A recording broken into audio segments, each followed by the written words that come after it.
Hello, this is Laura with Untitled Typewriters, and today I'm going to show you the 1960s Electra 120. And this one has been painted in red, which is a super popular color. And it's a really good working typewriter, so I can't wait to show it to you. So this is electric with a with a manual return. All right. Let's go ahead and start with the back, work our way forward. So here is your paper holders. You set your margins right here by pressing and dragging. Okay, this is a paper guide, just helps you load consistently, especially if you're using multiple page projects. You want to set your paper guide first, that's where you would load it, and then you set your margins. I'm going to bring my margins in a bit because I like narrow margins for my typing test. Now, to move your carriage, there's a release behind each roller handle, and you just pull that in, and your carriage will move only as far as you have the margins set. Now, you can hear that is a nice, strong bow, which we love to see. And it sounds very good. I like it. All right, so and then right here on the right side is your paper release. That releases the tension on your paper so that you can remove it easily, or you can adjust it in case it's loaded crooked. On the left side is your line selector. You'll see 1, 2, 3. That is so that when you hit the return handle, it's gonna advance either 1, 2, or 3 lines. Now, your carriage, if you turn the handle, it's going to click every half of a line. And sometimes you want to do a subscript or superscript, or you want to line up your font to a specific, maybe you're filling out a form or something like that.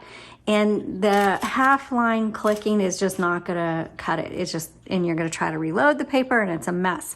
So if on the left hand, there's a button, and if you press in that button, so this one doesn't have the button. What it has is this right here, this little lever. It's really hard to see, but it's right here. Most of them have both the button and this, but that button's not going in. Okay, so push that lever down, it releases your roller and you can adjust it. Re-engage before you go on. You gotta make sure that's re-engaged, because otherwise it's not gonna advance properly. Okay, so I'm gonna move this to the left, open up the top, and I had just opened this. I wonder why, hold on. Okay, so the spool had just gotten caught on there. So I opened up the top, and all I did was tip the typewriter and let the spool fall back down. So, because the spool is inside of here and it's just free, so it's easy just to pull out and pop in. But keep in mind, when you do move it around, the ribbon can come out, the spool can pop out. Okay, so we have a universal ribbon inside of here. Obviously, it's not the original spools, but the universal ribbon works great. This is two-tone, so when you do thread it, make sure black is on top, red is on bottom. Make sure you pay attention to how it's threaded through those guides. I have an up-close image of this for your reference. If you click the product listing link below in the description, then you can bookmark or save that image for your references. Okay, also when you get to the end of the spool, your ribbon is not empty. There's a lot of ink in there. So you need to reverse the direction of your spool, and you do that right here. Just up or down, okay? So just keep in mind, when you get to the end of your spool, there's no warning. Your typewriter is just gonna stop working, or it's gonna get really tough to type on, or that font is gonna be so faint you can't read it and you think there's something wrong. And if any of those things happen, just stop and immediately check your ribbon. Okay, down here is your tab. Okay, and you can set it or you can clear it right here. Let's go ahead and we're gonna turn this on, and then we're gonna continue with our tutorial. Okay, so this is your on-off switch, and on electric typewriters, I always like to let it run for about 10 to 15 seconds before I start typing on it. So you just thread your paper by setting it right here, and then turn the handle. And I like to come up, all the way to make sure it's even, and mine is crooked. So I'm gonna use this paper release right here, and then I'm just gonna make sure it's nice and even, re-engage it, voila, and now we are ready to type. So this is a 1960s Smith Corona Electra 120. And this happens to be one of my favorite typewriters. Just, it's a good workhorse, it's a good everyday machine. But if you've got kids who want typewriters, which there's a bunch of you out there who want that, this is gonna be ideal for kids, especially the younger ones, because it's easy to use, easy to type on. So let's go ahead and we're gonna check all the keys. Let's tab. Actually, I wanna set a tab right here. I'll set it right there. So shift lock to use the symbols.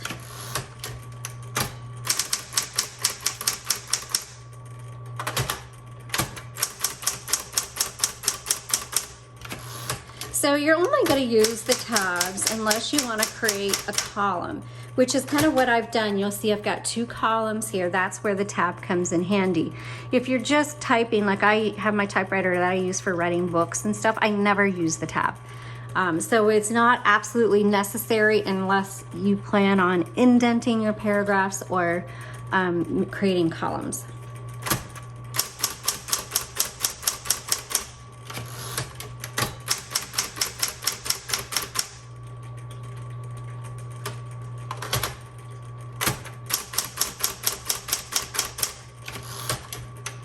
Let's do some sentences.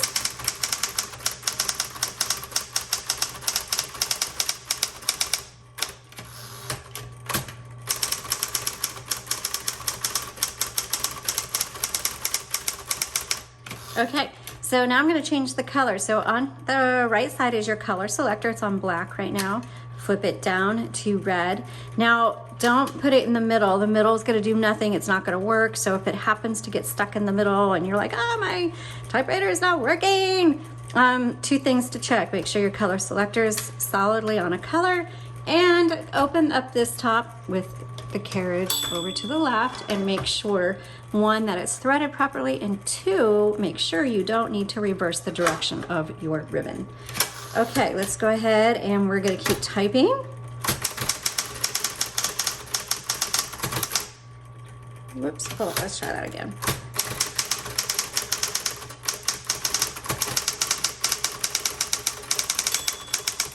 I'm gonna keep typing. The ding just said you're at the end of your margin. It's gonna stop.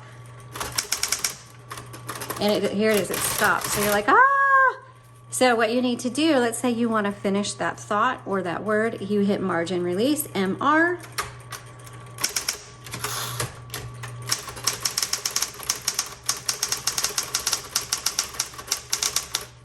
Okay, so there you have it. This is an amazing typewriter.